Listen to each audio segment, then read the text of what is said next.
네, 오늘 시그널픽에서는 조경태 국민의힘 의원과 함께 자세한 얘기를 나누겠습니다. 어서 오세요. 네, 안녕하세요. 예, 의원님 반갑습니다. 네, 반갑습니다. 한동훈 전 대표가 사퇴한 지가 좀 일주일째인데 네.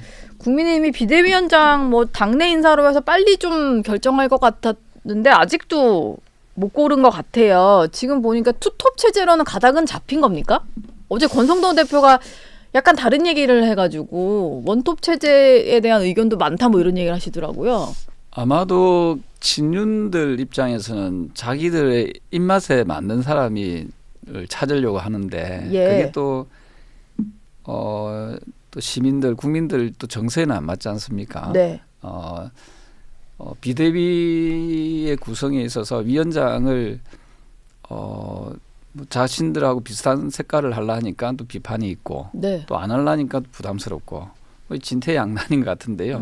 근데 아직도 보면은 우리 당이 정신을 못 차리고 있다. 예. 왜냐하면은 비상계엄이라는 아주 초유의 사태를 만드는 대통령하고 자꾸 같이 가려고 하는 그런 느낌 네. 받다 보니까 또 같이 가려고 하는 그런 비대위를 구성하려고 하니까 자꾸 이런 게 좀 꼬이고 있는 거 아닌가 생각을 해요. 사실 집권 여당이다 보니까 그리고 대통령을 만드는데 기여한 정당이다 보니까 그런 딜레마에 친윤계 의원들이 빠져 있는 게 아닌가 싶은데 그렇다고 완전 이제 그럼 쳐내고 새로 가야 된다 이런 입장이세요, 의원님 보시기에는? 분리해 가야 되죠. 분리해서 가야 되는데, 예. 그러니까 말씀대로 쳐내고 가야 되는데, 예. 그러지 못하고 있잖아요. 네. 그러면은 국민의힘이 여기서 그냥 멈출 것이냐 이 말이죠. 예. 정당이라는 것이 정권을 창출하는 게 목적이잖아요. 기존의 정권을 자꾸만 그걸 보위하고 지켜내고 그거는 저는 제대로 된 잘된 그런 대통령이라면 그렇게 해야 되지만 예. 방금 말씀드렸던 대로 정말 해서는 안 되는 그런 비상계엄을 네. 대통령이 그런 행위를 했다 하면 국민들 입장에서는 용서가 되지 않는 그런 행위거든요. 아시다시피 2000년도에 들어와서 비상계엄을 한 국가들 있잖아요. 네. 주로 보면 어떤 국가들인지 아시죠? 비상계엄 떠오르는 것은 예. 그 느낌이 오죠. 예.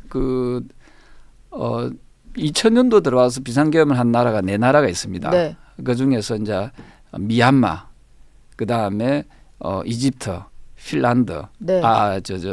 필리핀, 네. 그 다음에 태국. 네. 이 4나라의 공통점은요. 1인당 GDP가 10,000불이 안 됩니다. 미얀마 같은 경우는 한 1,100불 되거든요. 예. 그래서 제가 오면서도 일부들한테 물어보면은 비상계엄을 하는 국가들의 이미지가 어떻습니까? 이제 우리나라에 있으면서 외국에서 비상계엄 한다라고 했을 때 네.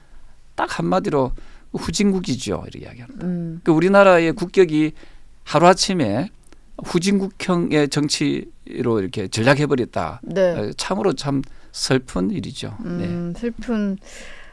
그 와중에 지금 또 여당이 수습이 잘 안 되고 있으니까 지금 보니까 윤희숙 전 의원에게 제안을 했는데 고사했다 이런 얘기도 있는 것 같고 근데 분위기가 흐름상 이런 원외 인사한테 맡기기보다는 어쨌든 당내 중진으로 가지 않을까 이런 생각은 좀 듭니다. 근데 저희가 계속 도돌이표처럼 하는 얘기인데 당내 중진이 될 경우에는 탄핵 반대 이미지가 너무 강하잖아요. 그거를 그렇죠. 좀 어떻게 끊고 갈 거냐. 그런 비대위원장에 들어섰을 때 보여줄 수 있는 게 무슨 메시지냐 이런 생각이 좀 들어요. 지금 대통령이 탄핵 소추에 의해서 의결된 지가 한 일주일이 넘었잖아요. 예. 국회에서. 예. 그리고 국민들께서도 지금 탄핵을 해야 된다는 목소리가 매우 높고 네. 어떤 여론조사에서 보면 즉시 체포해야 된다.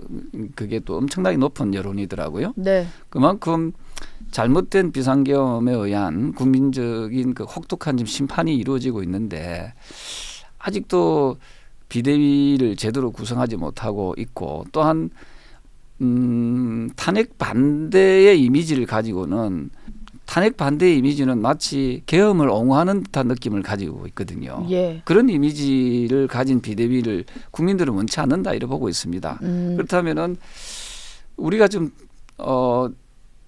지금 당이 존속하려면은 빨리 이런 부분에서 그 정리를 해내야 되는데 네. 그리고 비대위가 해야 될 가장 첫 번째 책무가 뭐냐면은 계엄의 옹호 정당의 이미지를 벗겨내고 그리고 나아가서 대통령과의 분리 작업을 해야 되는데 네. 그 작업을 가감하게 할 수 있는 사람, 인물이어야 되거든요. 예. 거기에서 자꾸 머뭇거리는 것 같아요.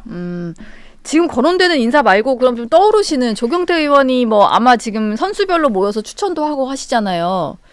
혹시 뭐 추천을 하셨다거나 아니면 좀 떠오르는 인물이 있으십니까? 그런 작업을 할 수 있는 제가 사람? 지금 거기에 부합되는 인물을 찾아라고 이야기를 하잖아요. 예. 근데 지금 우리 당이 108명 중에서 85명이 탄핵에 반대했잖아요. 반대했죠. 그분들은 일단 열외로 봐야 안 됩니까? 그죠? 예. 저는 그래 봐야 된다고 생각합니다. 그리고 네. 또 하나가 계엄 해제를 위해서 적극적으로 투표장에 갔던 사람들 중에서 찾으면 되거든요. 18분 중에서 18사람들 중에서. 왜냐하면은 그때 당시에 국회의원들이 이 계엄 해제를 위해서 적극적인 모습을 안 보였으면 네. 아마 이 방송도 없었을 수도 있거든요. 예. 끔찍하지요. 그러네요. 사실 그 포고령에 보면 언론과 관련된 문구도 등장을 이 해서 방송도 지금 아마 군인들이 장악하고 있을 수도 있다 이 말입니다. 예. 예, 그래서 이게 비상계엄이라는 게 이제 참으로 무서운 건데. 네. 그리고 일부 보수들 보면은 보수들 중에서는 막 뭐 잘했다는 분들도 있는 것 같아요. 대통령의 비상계엄이. 근데 그분들한테 말하고 싶은 게 결사의 자유도 없는 거 아닙니까? 집회의 자유도 없고요. 예. 강화문에 나가서 막 자기들의 목소리를 낼 수 있는 그런 어떤 그런 자유도 박탈당한다. 네. 그러니까 이번에 비상계엄이 어찌 보면은 우리 국민들의 예. 자유를 네. 속박하고 규제하는 억압하는 그런 내용인데도 그걸 옹호한다는 것은 저는 그분들이 과연 보수라고 할 수 있는지 저는 그걸 묻고 싶어요. 예.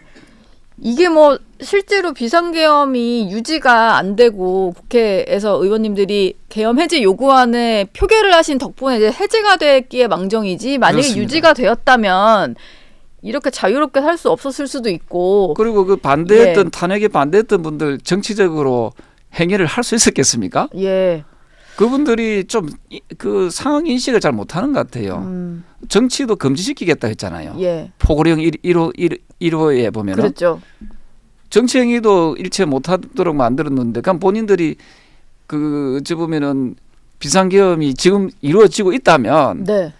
모든 게 지금 다 어찌 보면은 자유로움이 다 어려워질 텐데 예. 아직 거기에 대해서 옹호하고 있다는 대통령을 옹호한다는 게 다들 좀 이해가 안 됩니다. 예. 네.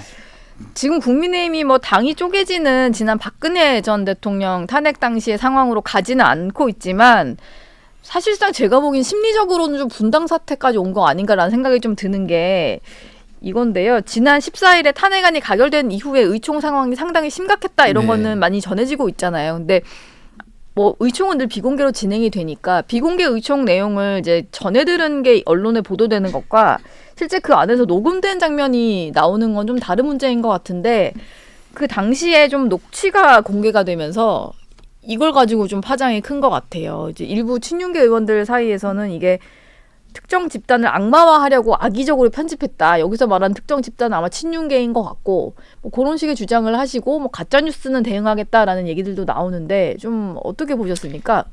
글쎄요. 저는 사실이 중요하다. 예. 아무리 비공개라 하더라도 그 사실 중에 하나가 한동훈 대표를 내쫓아낸 건 사실이잖아요. 예. 예. 예. 그래서 악마화했다는 것은 저는 동의할 수가 없고요. 어쨌든 계엄을 해제시킨 대표를 내쫓았다. 네. 과연 그 정상이 좀 정상적이지 않다고 보거든요.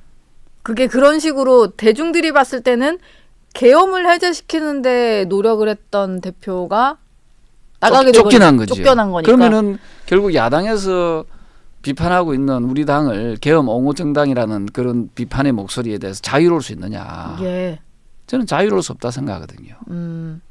그래서 지금도 보면은 당이 자꾸 대통령하고 자꾸 분리 작업을 해야 되는데 예. 대통령을 지키겠다는 느낌. 옹호하겠다는 느낌을 자꾸 받거든요. 네. 그런 정당은 과연 희망이 있겠느냐. 그래서 지금이라도 비상대책위원회를 꾸린다면은 앞서 그도 말씀드리지만은 그러한 좀 신념과 좀 결기가 있는 사람이 저는 비대위를 맡아야 된다. 예. 그래야만이 우리 당이 살아날 수 있다고 봅니다. 물론 민주당도 아주 문제가 많지요. 네. 그 이재명 지금 민주당 대표 그분이 과연 지도자감이냐? 예. 저는 동의할 수 없습니다. 이번 차에 네. 윤석열 대통령과 이재명 더불어민주당 대표를 둘 다를 싹 좀 이렇게 국민들께서 좀 정리해낼 수 있는 그런 좀 분위기를 좀 형성했으면 좋겠고요. 예. 민주당 내에도 훌륭한 정치인들이 많이 있잖아요. 네. 그런 훌륭한 정치인들이 저는 전면에 나서서 정치를 했으면 좋겠고 그 우리 당도 역시도 마찬가지로 잘못된 건 잘못됐다라고 하고 네. 좀 새로운 판을 만들어내는데 좀 노력했으면 좋겠다 이런 생각합니다. 뭐 의원님은 워낙 친한 게 중진으로 뭐 많이 알려져 계시니까 질문을 하나 좀 드리고 싶은데 한동훈 대표가 떠난 지가 일주일이 됐습니다. 앞으로 본인이 뭐 차를 몰고 국내 여행 다니겠다 이런 얘기도 하는 것 같은데요. 물론 한동훈 전 대표도 이 국면까지 가는 과정에서 여러 가지 대통령실과 갈등을 빚어왔기 때문에 아예 책임이 없다. 뭐 이럴 수는 없겠습니다만 한동훈 전 대표 기다리는 분들도 꽤 있잖아요. 이제 앞으로 좀 어떤 식으로 행보를 보일 거다 이렇게 예상을 하시나요? 사실은 이제 한동훈 대표가 뭐 정치에 발을 담근 지가 얼마 안 됐잖아요. 예. 그러니까 그렇지만은 이제 어쨌든 나름대로의 어떤 당에서의 좀 쇄신을 하려고 노력을 했지만 결국 대통령이 그걸 뒷받침을 안 해준 부분도 있고 네. 또 본인의 또 정치 역량도 좀 한계가 좀 이번에 있었던 것 같아요. 예. 그래서 아마도 여러 가지 생각을 많이 할 거라 보고 있고요. 그렇습니다. 그리고 제보고 자꾸 친한이라는데 저는 네. 원래 어떤 계파에 소속된 사람이 아니거든요. 늘 그러셨죠. 네네. 예. 저는 한동훈 대표를 자꾸만 그 대통령실과 그다음에 그 우리 당의 이제 소위 말 친윤 쪽에서 이 우리 당의 대표 63%를 받은 대표를 계속 어찌 보면은 힘을 실어주지 않는 모습에서 네. 저라도 좀 힘을 실어주자는 그런 취지에서 한 거고요. 저는 예. 거기에 대해서 후회하지 않습니다. 예. 저는 우리 당이 좀 분열적으로 가지 말고 하나로 좀 이렇게 같이 갔으면 좋겠다. 그런 생각은 항상 하고 있거든요. 네. 지금도 마찬가지입니다. 지금도 소위 말 친윤이라 불리는 분들이 좀 국민의 뜻을 좀 잘 받드는 그런 정당의 또 정치인으로 갔으면 좋겠고요. 네. 우리가 민주 사회에서는 주권자가 누굽니까? 국민이잖아요. 예. 국민의 뜻을 자꾸 반하는 행위를 하는 정치인은 저는 정치할 자격이 없다 이렇게 보고 있거든요. 그런 의미에서 제가 드리는 말씀이지 네. 어떤 계파에 소속되고 안 되고 그거는 어찌 보면은 후차적인 문제고 저는 이때까지 정치를 하면서 그런 부분에서는 상당히 좀 자유로운 정치를 해왔다 이렇게 봅니다. 예. 그 김혜지 의원이 좀 공개한 내용인데 첫 번째 탄핵 표결 이후에 한동훈 전 대표로부터 뭐 문자를 받았다 이게 좀 뒤늦게 공개가 됐습니다. 당시 당론이 탄핵 반대 당론이 좀 유지된 상태였는데 한동훈 전 대표가 뭐 노고 많았습니다, 응원합니다 이런 문자를 보낸 것 같아요. 이제 혹시 가결표 던지신 분들에게 다 이런 문자를 보내신 걸까요? 뭐 그런 분도 있고 없을 수도 있겠지만 아마 그 한동훈 대표 역시도 대통령의 선의를 믿었던 것 같아요. 예. 무슨 말씀인가 하면은 그 조기 사퇴, 조기 퇴진하고 그 다음에 탄핵 이 두 가지가 바로 직무 정리를 시킬 수 있는 유일한 방법들이거든요. 예. 그래서 아마 그 한동훈 대표는 조기 사퇴에 대해서 대통령이 아마 결심을 할 것이다라고 보고 했는데 결국은 안 하겠다고 했잖아요. 그러니까 처음에 그 당론 반대에도 불구하고 그래서 투표가 인원이 불성립해서 예. 부결이 된 그 네. 첫 번째 탄핵 표결 때 그렇습니다. 그렇습니다. 그때가 조기 퇴진을 조기 약속 퇴진을- 받고 이제 네. 그럴 수 있을 거라 믿으셨군요. 네, 그 예. 뭐 자신의 임기를 당에 일임하겠다고 했으니까 예. 그 조기 퇴진으로 받아들인 것 같아요. 네. 그 대통령의 선의를 믿었는데 알고 보니까 그게 말과 행동이 좀 달랐던 거지요. 네. 그래서 저는 한동훈 대표의 분명한 부분은 뭐냐면은 대통령을 대통령의 직무를 정지시켜야 된다 하는 데서는 아마 그 김혜지 의원 그리고 저 이런 정치인들과 저는 일치되지 않았나 이렇게 보고 있습니다. 알겠습니다. 이재명 대표를 중심으로 한 민주당의 행보는 좀 빨라지고 있는데요. 지금 선관위가 이재명 대표와 관련된 현수막 문구를 좀 불허한 게 있어서 이게 좀 논란인 것 같아요. 이게 부산에 정현욱 의원이 걸려고 하다가 이제 불허가 된 건데 국민의힘 의원들에 대해서 내란 공범이다라고 적은 것은 허용을 해주고 이재명은 안 됩니다라고 한 현수막은 불허한 상태거든요. 이건 좀 어떻게 보셨습니까? 그래서 이게 오늘 다시 선관위에서 재검토를 예. 한다 하더라고요. 네. 저는 뭐 앞서 말씀드린 대로 이번 기회에 저는 좀 국민들의 뜻에 반하는 정치인들은 싹 좀 정리를 했으면 좋겠다. 네. 윤석열 대통령 역시도 이번에 뭐 탄핵 저 헌법재판소에서 어떤 결론이 나올지 모르지만은 저는 국민들 뜻에 반하는 그런 정치를 했다 이렇게 보고 있고요. 예. 마찬가지로 이재명 더불어민주당 대표 역시도 여러 가지 좀 문제가 많지 않습니까? 그렇다면 이런 그 구태한 정치인들은 이번 기회에 좀 정리가 좀 되면 좋겠다 하는 생각을 하고요. 예. 그다음에 선거관리위원회에서도 혹시나 공정성에 오해를 받을 수 있는 그런 부분이 있다면은 항상 그 행정에 있어서 좀 공정한 행정을 이룰 수 있도록 하는 게 좋겠다는 생각입니다. 예. 혹시 의원님 지역구에서도 이번 기회에 이재명 대표도 좀 안 봤으면 좋겠다 이런 여론들이 좀 있나요? 많이 상식을 가진 분들 입장이라면은 저는 예. 그렇게 생각을 합니다. 네. 저는 개인적으로 좀 전가가 없는 정치인들도 많이 있지 않습니까? 예. 깨끗한 정치인 많이 있습니다. 민주당 내에도 보면은 훌륭한 정치인들 앞으로 그런 지도자감이 많이 있다고 생각합니다. 예. 뭐 제가 구체적으로 실명을 거론을 안 하더라도 네. 그런 분들이 이번 기회에 국민들께 좀 선보이고 우리 국민들한테 희망을 줄 수 있는 분열의 정치를 하는 그런 정치인들은 이번 기회에 다 정리가 좀 됐으면 좋겠고요. 예. 항상 우리 국민을 좀 통합시켜내려고 노력하는 네. 그런 참 정치인들이 많이 나왔으면 좋겠어요. 고를 사람이 없어서 차악을 고르는 뭐 이런 대선은 좀 없어야 될 텐데. 그렇습니다. 예. 네, 네.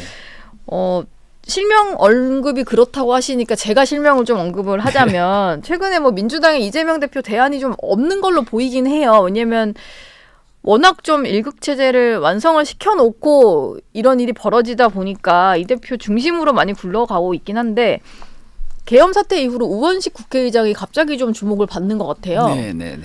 물론 국회의장을 한 이후에 대선 주자로 나온 전례는 제가 못 본 것 같기는 한데 우원식 의장에 대해 좀 어떻게 평가하세요? 저는 그분도 좋으시고요. 앞서 말씀드렸던 대로 그 사람은 그 주변에 널려 있다 이래 봅니다. 옛날에 노무현 전 대통령도 보면은 처음 시작할 때는 지지율이 한 자리 숫자밖에 안 됐었거든요.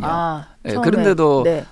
경선 과정을 거치면서 대통령까지 오르지 않았습니까? 예. 그 민주당 내에 보면은 김부겸 의원이라든지 지금 말씀하신 우원식 의원이라든지 또는 그 김경수 그리고 김동연 뭐 지사죠. 지금 경기지사 네. 뭐 이런 또 많은 분들이 저는 좀 겨룰 수 있는 그런 분들이 많이 계신다. 네. 그리고 사법 리스크에 얼룩지지 않는 그런 후보들을 찾아서 저는 내는 것이 좋겠다 이런 생각을 해요. 예. 사법 리스크가 없는 전과자가 아닌 분 얘기를 하셨습니다. 그렇습니다. 네. 예.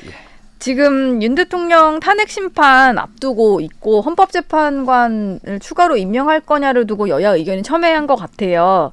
근데 권성동 원내대표 같은 경우는 대법관과 헌법재판관 임명은 국가 원수 지위에서 나오는 거기 때문에 한덕수 권한대행 상태로는 할 수 없다. 뭐 이런 논리를 좀 펴고 있는 것 같습니다. 근데 이게 언제까지 좀 임명 안 하고 버틸 수 있을 문제인지 그게 좀 궁금해요. 아니 대통령 권한 대행이라면은 권한을 대행하는 거잖아요. 예. 대통령이 지금 직무정지 상태에 있으면은 그럼 누가 그러면 그 대통령 역할을 대행해야 되죠? 한덕수 국무총리 아닙니까? 권한 대행. 예. 근데 그분은 할 수 없다는 것은 어떻게 해석해야 될지 모르겠습니다. 예. 예를 들면 만약에 뭐 그런 일은 있어서는 절대 안 되겠지만 어떤 전시 상태에 빠졌다. 그럼 누구의 명을 받아야 됩니까? 대통령 직무정지인데요. 권한 대행이 당연하죠. 하겠죠. 예. 그래서 지금 방금 말씀하신 권한 대행이 이것은 할 수 없다라고 표현하는 것 자체가 저는 말이 맞지 않다. 어불성설이라 생각을 해요. 예. 저는 한덕수 권한 대행이 대통령이 할 수 있는 역할을 해도 할 수 있도록 또 해야 되고 또 해도 된다. 무방하다. 저는 그렇게 보고 있는 거지요. 뭐 거부권도 이미 행사를 했고 그렇습니다. 거부권이든 임명권이든 예. 행사할 필요가 있으면 해야 된다. 네, 그리고 현재 헌법재판관을 네. 자꾸 임명을 늦추는 것은 마치 탄핵의 심판을 늦추는 것처럼 느끼잖아요. 예. 그러면 국민들이 우리 당을 좋아하겠습니까? 국민 민심을 좀 보고 했으면 하는 뭐 그런 말씀을 그렇습니다. 계속 하시는 저는 것 이걸 같아요. 예. 자꾸 지연시키는 듯한 느낌을 주면 안 되고 대통령도 왜 그 헌법재판소에서 내는 그 서류들 있잖아요. 예. 수령을 거부합니까? 전에 그 노무현 대통령도 그렇고 박근혜 대통령도 그때 적시적시 수령하지 않았습니까? 예. 그 이번 대통령을 보면요. 지난번에 그 담화에서는 뭐 당당하게 맞서겠다 예. 하고 했지만은 이게 당당하게 맞서는 모습입니까? 저는 그런 모습도 상당히 좀 비겁하게 보이고 초하게 느껴진다는 거지요. 예. 예, 예. 알겠습니다. 지금 민주당에서는 특검법 2개가 정부로 이송이 됐잖아요. 네. 내란 특검법과 김건희 여사 특검법인데 이거를 내일까지 특검법을 받아들여서 특검을 공포하라라고 얘기를 하고 있습니다. 근데 이걸 만약에 안 할 경우에는 권한대행까지도 탄핵 소추를 하겠다라는 거거든요. 민주당의 좀 이런 압박은 어떻게 보고 계세요? 저는 이 아까 그 우리 당 상황도 제가 말씀드렸지만은 네. 야당도 보면 정신 차려야 된다 생각합니다. 예. 권한 대행이면은 그래도 지금 대통령의 역할을 좀 하고 있는 거 아닙니까? 그러니까 네. 그 권한 대행이 정무적으로 정치적으로 판단해서 예. 할 수 있는 시간적 여유는 주는 게 맞다 이래 보거든요. 예. 언제까지 안 하면 탄핵시키겠다? 저는 야당이 지금 지나치게 이렇게 뭐 마음에 안 들면 무조건 탄핵시키고 또 특검하고 하는 모습 참 국민들 입장에서도 참 서글플 것 같아요. 예. 이런 상황에서도 예. 대행을 하고 있는 사람까지 또 직무를 그렇습니다. 정지시키겠다는 거는 저는 우리 국민의힘에도 마음에 안 들겠지만 그 야당인 제1야당에도 저는 국민들이 마음이 안 갈 것 같아요. 저는 자신들에게 마음에 안 든다는 이유로 특검하고 탄핵하고 하는 그런 그 일당의 모습을 보면서 그래서 저는 윤석열 대통령이 너무 아쉬운 거예요. 이분이 비상계엄만 그 안에서도 예. 우리 당이 좀 살아날 수 있는 여러 가지 기회들이 있었을 텐데 네. 어찌 보면은 이재명 더불어민주당을 살려주고 또 더불어민주당을 살려준 사람이 누구겠습니까? 예. 윤석열 대통령 아니겠어요? 예. 난 이분이 너무도 원망스러운 분이에요. 지금 어찌 막 보면 우리 당 입장에서 네. 엑스맨 최고의 엑스맨이라고 저는 생각을 해요. 대통령이 엑스맨이다. 최고의 엑스맨이죠. 이분이 예. 아니 지금 말씀드린 대로 국민들은 어찌 보면은 그 입법 독주를 하고 네. 아주 입만 들면은 자기 마음에 안 들면은 특검 내지는 탄핵을 외치는 어찌 보면 무도한 그 야당에 대해서 딱 심판할 각오가 마음이 되어 있었는데 그것보다 더 큰 비상계엄을 때린 예. 대통령에 대해서 얼마나 원망스러웠겠냐 이런 생각을 합니다. 특히 뭐 유죄 선고가 1심에서 나오고 난 이후에 공직선거법과 관련된 개정안까지도 막 발의를 하고 이런 상황이었는데. 그렇습니다. 예. 그래서 저는 가만히 시간만 흘러가면은 1심에서 1년이 낫지 않습니까? 네. 2심, 3심을 거치면은 어떻게 될지 모르는 아주 우리 당 입장에서는 국민의 입장에서는 그냥 조금만 기다려서도 시간만 지나. 네. 얼마든지 우리의 시간이 올 수도 있었는데 이것을 기회를 박탈시킨 사람이 바로 누구다? 대통령이다. 예. 예. 그래서 국민과 국민의 힘을 배신한 사람은 다름 아닌 윤석열 대통령이라는 이유가 바로 여기 있는 거예요. 예. 그리고 보수를 지금 그 비상계엄을 통해서 보수를 지금 괴멸시키는 그런 단계까지 좀 이르도록 만드는 장본인이 바로 대통령이지 않습니까? 네. 어쨌든 한덕수 권한대행도 이 특검법에 대해서는 결론을 내려야 될 시기가 다가오잖아요. 15일 이내에 결정을 해야 되니까 그게 12월 31일인데 이제 한 일주일 정도 남은 거거든요. 근데 제가 좀 궁금한 게 있어요. 이게 내란 특검법 같은 경우는 한덕수 권한대행도 내란 혐의로 얼마 전에 경찰 조사를 받았던 피의자 신분이잖아요. 그러다 보니까 그걸 무턱대고 거부만 했을 때는 국민들이 봤을 때는 국민적인 좀 반감 여론도 생길 것 같거든요.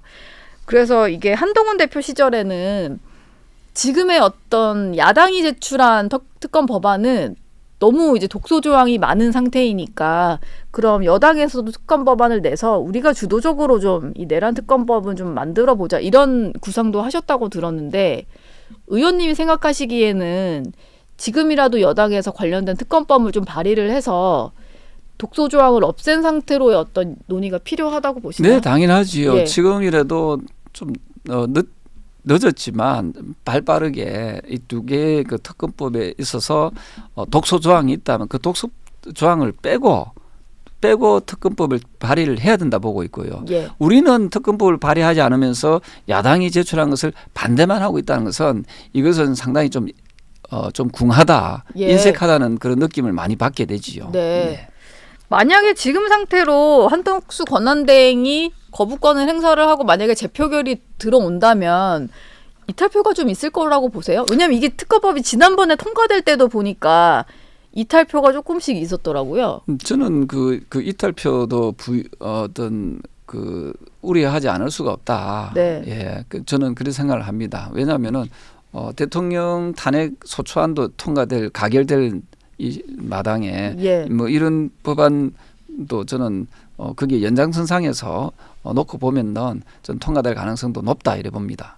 다만 이런 걸 가지고 네. 야당이 한덕수 대행을 이렇게 계속 어떤 자신들 말 안 들으면 안 된다는 식으로 협박하듯이 예. 얼음장을 놓는 것은 네. 저는 그 역시도 저는 바람직하지는 않다 이래 봅니다. 거대 야당이 본인의 힘을 가지고 겁박을 하는 이런 예, 모습. 급박하는 모습은 예. 그 역시도 저는 속 좋은 모습은 아니다 하는 예. 생각을 해요. 알겠습니다. 지금까지 조경태 의원과 말씀 나눴습니다. 고맙습니다. 네, 감사합니다.